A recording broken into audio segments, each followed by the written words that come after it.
Thank you very much. Okay. Thank you all very much. Appreciate it. President, what difference will this make, do you think, sir? What was the breakthrough that led to this? Look, we've been dealing for many years, I would say, with Guatemala and with other countries, and we are now at a point where we just get along, and they're doing what we've asked them to do, and I think it's going to be a great thing for Guatemala. They don't want these problems either. So we were able to get this done, and we got it done fairly quickly. But this is after many, many years. Mexico also is working along with us very nicely. I mean, tremendously, actually. You'll see a chart where the numbers are really through the floor, I should say, because they're going down. Kevin, maybe you want to speak to the numbers, how well we're doing in terms of apprehensions?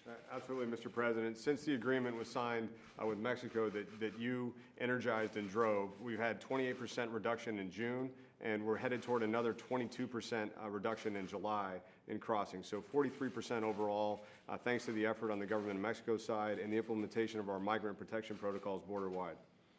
And the fact that they do have really a big slowdown coming in from Guatemala at the border, because we have, again, 6,000 Mexican troops at the border of Guatemala, so that helps. But this will really help. This is something that's going to be rather incredible. So the numbers are going down. We could really do this in a much easier fashion if we had cooperation from the Democrats. We have absolutely no cooperation. Nobody can understand. And most of these people, 5 years ago, they all wanted a wall, and we're building a lot of wall right now, a lot of it. We've ripped down old wall, and we've ripped down wall that didn't even exist. It had bad footings, bad foundations. There used to be a wall there. There wasn't. It was gobbled up by the people that crossed. And we're building beautiful new wall, a lot of it. And it's getting built rapidly. So a lot of things are happening, but this is a very big day. John? Mr. President, the big focus of the Democrats today was to say that they are going to continue and expand their investigations. They're looking for the grand jury testimony behind the Mueller report. They want to try to enforce the subpoena against Don McGahn. What do you say? I think it's a disgrace what the Democrats are doing. It's so sad to see how they're impeding all of the good things that we're doing. Like, as an example, today it's the border. And we're strengthening up our border with a great country. And we have other great countries that are going to be signing on also. And we're doing this all because the Democrats won't give us what we need. So simple. Get rid of the loopholes, work on asylum. It would take a very short period of time. They won't do it. All they want to do is impede. They want to investigate. They want to go fishing. And I watch Bob Mueller, and they have nothing. There's no collusion. There's no obstruction. They have nothing. It's a disgrace. We want to find out what happened with the last Democrat president. Let's look into Obama the way they've looked at me from day one. They've looked into everything that we've done. They could look into the book deal that President Obama made. Let's subpoena all of his records. Let's subpoena all of the records having to do with Hillary Clinton and all of the nonsense that went on with Clinton and her foundation and everything else. We could do that all day long. Frankly, the Republicans were gentlemen and women. When we had the majority in the House, they didn't do subpoenas all day long. They didn't do what these people have done. What they're doing is a disgrace, so destructive to our country. And I think that's why we're going to take back the House. That's why we're easily going to hold the presidency, and we're going to continue to hold the Senate. And, you know, people don't say, but we picked up 2 seats in the Senate. We went from 51 to 53 in the 2018 election. Nobody says it. They talk about the House. And I didn't get to campaign very much for the House. I couldn't because we were campaigning for the Senate. We almost picked up 5 seats. You know that very well. So it's a disgrace that they're doing it. They're doing it for political reasons. And most of them, many of them are admitting that. It's politics. And frankly, it's a very sad thing for our country. Yes? What are you thinking now about sanctions on Turkey? We had a meeting with the Republicans. Well, we're looking at the whole Turkey situation. You know, they've ordered 125 F-35 fighter jets, billions and billions of dollars. They paid some of it. The planes are being made. They're easily sold to other nations because they're the greatest fighter jet in the world. And we have a backlog of orders. But It's a tough situation. They're getting the S-400 and our statutes and everything else says you do that, you just can't order this equipment. And generally speaking, you can't order equipment, period. I don't blame Turkey because there are a lot of circumstances and a lot of problems that occurred during the Obama administration. This dates back to the Obama administration, which was a disaster, okay? Yes, John? Can I come back to Guatemala? Please. Earlier this week, it looked like things were not going in the right direction. You were even threatening tariffs against Guatemala. What turned around in the last couple of days? Well, I think I'd ask maybe Kevin and Ricky to answer. Relationship's been very good. We stayed at the table. We've been working on it throughout. Enrique's demonstrated a tremendous commitment, the Minister of Government for Guatemala, helping lead the region to take responsibility for migration flows, to work together with the United States on how we can take the power away from the criminal organizations that are exploiting these vulnerable migrants. And we stayed with it and got over the line. I would say that Guatemala is definitely clear on the responsibility that it has. We are clear that we have to make changes, and the way to do it is working together with our best ally. That's what we're showing here today, and we are definitely committed to continue doing and improving what we have. But your court said that this was not possible to do. How did you get around that? No, they didn't say that. Well, it looked like the courts were saying that you could not sign an asylum agreement with the United States. So what the court said, which is a provisional injunction, was basically define the process that had to be followed. As Secretary McAleenan mentioned a little while ago, define how to do that procedure, and we are going to implement it. Can you explain how this will work? If someone leaves Guatemala and walks Yes. from Mexico into the U.S., what happens? Yes. Are they turned around? A lot of good things happen. Go ahead, Kevin. So this is a return to the appropriate approach under international law to protecting asylum seekers at the earliest possible point in their journey. If you have a Honduran family or an El Salvadoran national, instead of having them pay a smuggler, come all the way to our border to seek asylum, when they arrive in Guatemala, they're in a country that has a fair proceeding for assessing asylum claims, and that's where they should make that claim. That returns that understanding under international law. So Claim to stay in Guatemala or claim to the U.S.? they can make a protection claim if they would like in Guatemala. So if they arrive in the U.S. not having availed themselves of that opportunity, they'll be returned to Guatemala. That's a claim to stay in Guatemala. It's a claim for protection under international law for asylum.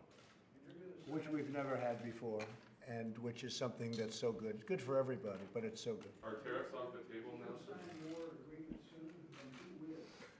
Well, we have a great agreement with Mexico, but we're going to probably do some additional work on it because we can't get anything from the Democrats. Dealing with Mexico is really what Mexico is doing for us at the border is far greater than what the Democrats have done. You know, the amazing thing about the Democrats, it was all fine. Everything was great 4 or 5 years ago before I was president. And now they think we're going to win, so they're doing everything they can with the impeachment nonsense, where you had no obstruction, you had no collusion. You know, obstruction's sort of interesting. They've interviewed 500 people. They've interviewed lawyers. They've interviewed everybody that they wanted to interview. People that I could have kept back by using presidential privilege. I could have kept back everybody. They didn't have to interview anybody. I gave them total, and then they say obstruction.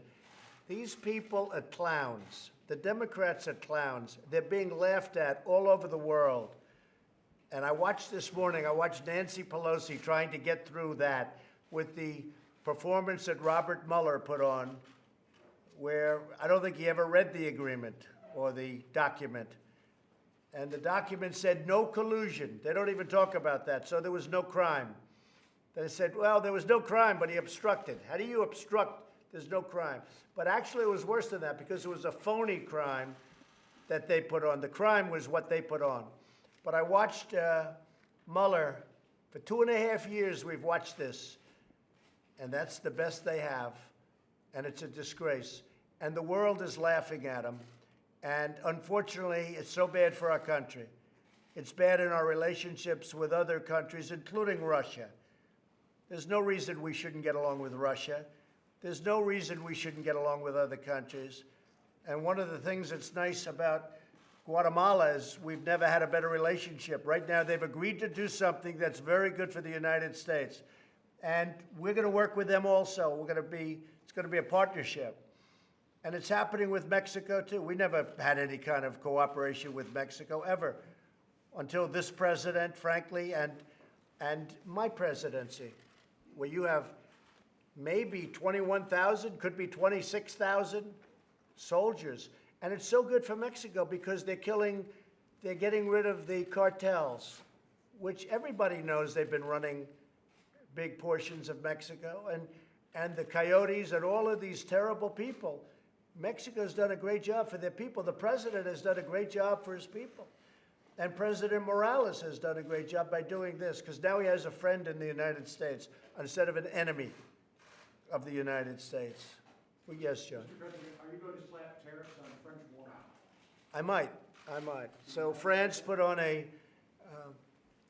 tax on our companies, you know that, and wrong thing to do. They should not have done it. So I may do that. I've always liked American wines better than French wines, even though I don't drink wine.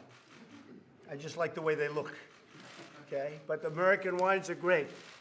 American wines are great, and they didn't do the right thing. When they start taxing our companies, we tax our companies. They don't tax our companies. So France did that. I told him, I said, don't do it, because if you do it, I'm going to tax your wine, meaning tariff or tax, call it whatever you want. So yeah, we're working on that right now. You were critical of Macron's decision to do this. How is that relationship between you and Good. Macron? I just spoke to him. No, I just spoke to him. I have a good relationship with President Macron, but they shouldn't have done this. They used to take advantage of the United States, but not with me as president. Look, I look at deals that were done with other presidents of this country, and it's a disgrace that our country's allowed this to happen, where China for years and years and years was making from $300 billion to $507 billion a year, okay? Now we're taking in billions of dollars from China, and it's all turning around. Whether a deal is made, you know, they're going next week, they have more meetings, meeting after meeting. I don't think personally China would sign a deal. If I had a 2% chance of losing the election, I think China would probably say, let's wait. Let's wait. Maybe Trump will lose and we can deal with another dope or another stiff, like the people that allowed these deals to happen, this horrible thing to happen to our country. Because what's happened to our country, the money that China has taken out of the United States has rebuilt China. And I don't blame China. I blame the United States for allowing that to happen. So if I'm President Xi, or if I'm frankly Iran, and Iran wants to make a deal, I can tell you that right now. But if I'm Iran, I'll probably say, man, if I can hold out, I'm going to wait for Sleepy Joe Biden instead of Trump. Because Sleepy Joe, we can make any deal we want with him. He doesn't know what's happening. So what else? Question on the dollar, sir? Back to the tariffs on French wine. We'll be announcing it sometime fairly soon. We'll see what happens. But they put a tax on. We said, don't do it. We tax our companies. You don't tax our companies. And we'll be announcing something. It might be a wine. It might be on something else. But it's called reciprocal. It's a reciprocal tax. And we'll be announcing that fairly soon, John. Makes sense, John. Do you agree with that? You're a man that enjoys wine. You just won't enjoy French wine anymore. Go ahead, Steve. I would agree that American wines are very, very good. They are great. I agree. They will be going. No, I've never, look. I think that China will probably say, let's wait. It's 14, 15 months till the election. Let's see if one of these people that give the United States away, let's see if one of them could possibly get elected. And I'll tell you what, when I win, like almost immediately, they're all going to sign deals, and they're going to be phenomenal deals for the country. But so I don't know that they're going to. I don't know if they're going to make a deal. Maybe they will. Maybe they won't. I don't care, because we're taking in tens of billions of dollars worth of tariffs, and the farmers are happy because I gave them $16 billion out of the tariffs and had tremendous, much more than that left over, as you know, tremendous amount of money left over. like by 3 times. And we haven't even taxed China yet compared to what I could do. So we have tens of billions of dollars rolling in from China. We never had 10 cents coming in. And again, I don't blame President Xi. I blame our past leaders for allowing it to happen for so many years with the World Trade Organization. China was totally flatlined. And when the World Trade Organization came about and China joined the World Trade, they became a rocket ship. Because, you know, it's a very unfair situation that took place at the World Trade Organization, as are many of them. So they're going to go, and we'll talk, we'll see. I don't personally care that much because we're getting billions and billions. Remember this, the people aren't paying for it. Everyone says people pay for it. China's devalued their currency, and they're putting money in, they're pumping money into their society, into their country, like you wouldn't believe. You call it quantitative easing. With us, we have a Fed that does quantitative tightening, and they raise interest rates. So we have a normalized rate. President Obama had no rates, and he had no tightening. And we still have a much better economy than in his wildest dreams. So, and there is something okay about that, but look, the Fed acted too soon. I turned out to be right. They acted too soon and too violently. We've had 9 increases. I believe, you'll check that, but I believe it's 9 increases. A couple under her and a lot under Powell. I'm not a fan. Okay, what else? The dollar, sir, the US dollar, is too high, too low? Just Well, the right dollar now? is very strong. The country is very strong. The dollar is it's a beautiful thing in one way, but it makes it harder to compete. And despite that, but we have a very powerful dollar, so that's the good news. Despite that, we're doing really well. The country's doing well. It's really become, more than ever before, the currency of choice. You know, you have the euro that tried to cut in. Well, the euro is now not doing so well. Europe is not doing so well. China is not doing very well. You look at other countries, we're the hottest economic country in the world. There's nobody close. Even Guatemala wants to do business with us now, so we're happy, right? Have you ruled out any measures? On the dollar valuation, why did you not consider a proposal that was floated on Tuesday here? I could do that in 2 seconds if I want. I Why mean, did you not want to entertain it? well, I didn't say I'm not going to do something, but I'm, you know, look, having a strong dollar, there's a reason that it sounds so good. And having a strong dollar is having a strong dollar. We have an amazing country, we have a very strong country. That's why our country has a strong currency. Other countries have a currency that's down the tubes. It's a currency that's weak. China's currency is very low. You look at other countries, look at the euro is so low. I mean, Germany's paying almost no interest. We're paying 2.1%. We're paying a lot of interest. That's because we have a strong currency. It's a very complicated formula for some people. It's not complicated for me. The Federal Reserve raised the rates too fast and too soon, and they shouldn't have done quantitative tightening, which they did. If they didn't do that, we would be at 4.5% instead of 2.1. Everybody's so thrilled with 2.1. We could have had it much more, except for the Federal Reserve. And we could have been 5,000 to 10,000 points higher in the Dow. Now, I don't want to sound too upset about it, because we just broke the all-time record in the history of our country on the Dow. But we could have been higher, right? Could have been a contender. Could have been higher, as Marlon would say. Marlon Brando, the great Marlon Brando. Yes, Steve? Okay with North Korea firing off these short-range missiles? Well, you said it. They're short-range missiles, and my relationship is very good with Chairman Kim, and we'll see what happens, but they are short-range missiles, and many people have those missiles. You don't sound too spun up about it. Nope, not at all. So they're describing those short range as a warning, and short range is short range of the United States, but not short Well, he didn't say a warning to the United States. I can tell you that. He didn't say a warning to the United States. But they have their disputes. The two of them have their disputes. They've had them for a long time. But he didn't say that. But they are short-range missiles and very standard missiles. Mr. President, have you spoken with Boris? Yes, yet? And very what- good question. It's the best question you've ever asked. I asked him the other day. Well, you know why your timing is good? Because I spoke to him about How long have you been here? 16 minutes? I spoke to him 17 minutes ago. I hung up the phone as you're coming in. And he's a good guy. He's a friend of mine. I think we're going to have a great relationship. And Boris is going to be a great prime minister. I predict he will be a great prime minister. He has what it takes. They needed him for a long time. UK needed him for a long time. And let's see what happens. Yeah, he and I will spend a lot of, we just spent a lot of time when I was with the Queen in one of the great, most beautiful couple of days that I've ever experienced. She's a tremendous woman, incredible woman. We got along very well. So Boris and I just spoke. I congratulated him, and he's all set to go. He's going to be, I think he'll do a great job.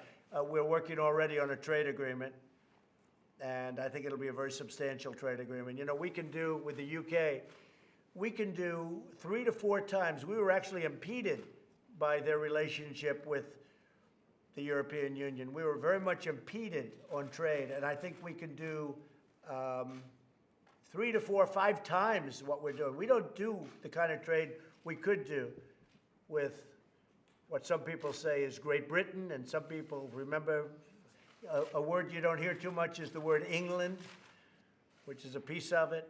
But with the UK, we could do much, much more trade, and we expect to do that, okay? President Apple, you just warned Apple about tariff. So, Apple. Yeah, Apple. And they're saying they don't have a skilled labor. Well, I want Apple to build their plants in the United States. I don't want them to build them in China. So when I heard they're going to build in China, I said, no, it's okay, you can build in China, but when you send your product into the United States, we're going to tariff you. But we'll work it out. A man I have a lot of liking for and respect is Tim Cook, and we'll work it out. I think they're going to announce that they're going to build a plant in Texas. And if they do that, I'm starting to get very happy. Okay? Mr. President, do you expect to get similar agreements like the one signed today with Honduras and El Salvador? And I are you do. working on doing that? I do. I do indeed. Will you get them soon? Pretty soon. I mean, we get quick agreements. So I just want to end up by saying that Guatemala has been really a pleasure to deal with, and we're going to have a great relationship for many years to come. And I'd like you, please, extend my warmest regards to the people of Guatemala. Thank you very much. Thank you. Thank you, everybody. Are you planning for a working vacation in Bedminster? What? Are you planning a working vacation in Bedminster? By the way, Bedminster's not a vacation. I don't go to Manhattan because when I go to Manhattan, I stay at Trump Tower, and I have to close up the whole city of Manhattan. So I go to Bedminster, which is a beautiful place, but it's never a vacation. It's working, Are you planning mostly. a trip to Bedminster over an extended period of time? I hope not, because I like working. I'd rather be right here, but probably over a short period of time. A lot of times you go and they do a lot of work in the White House. For instance, the Obama administration worked out a brand new air conditioning system for the West Wing. And it was so good before they did the system. Now that they did the system, it's freezing or hot in here. Can I rephrase my question? Yes. Will you be spending an extended period of time working in Bedminster during the month? Not extended, but for a short period of time. Meaning like less than a week. But again, I do that just officially, just to put it on the record. I do that because when I go into Trump Tower, they close up 10 blocks around the building, and it's Manhattan, New York City. It's a big, I don't want to inconvenience people. I don't get any credit for that, but that's okay. Whereas Bedminster, everybody, it works out very easily. It's a much easier thing. It's a great place, but I would love to go to Manhattan. I just don't like seeing the city close up. I've had to suffer living in Manhattan. I've had to suffer gravely as presidents would come in and come out, and the entire city would be shut down. So I guess I understand it better than most, right? Thank you. We have the G7 coming up, yes. We look forward to it. It'll be in France. Any other stops planned? I don't know. This is a stop that we didn't have planned right here in the Oval Office, right? With Guatemala. And again, thank you very much, Enrique. Thank you, everybody. Thank you. Thank you very much. Thank you very much. Maybe before. Maybe before. All right, guys. Thank you very much. Thank you. Thank you, everybody. Thank you, John. Thank you.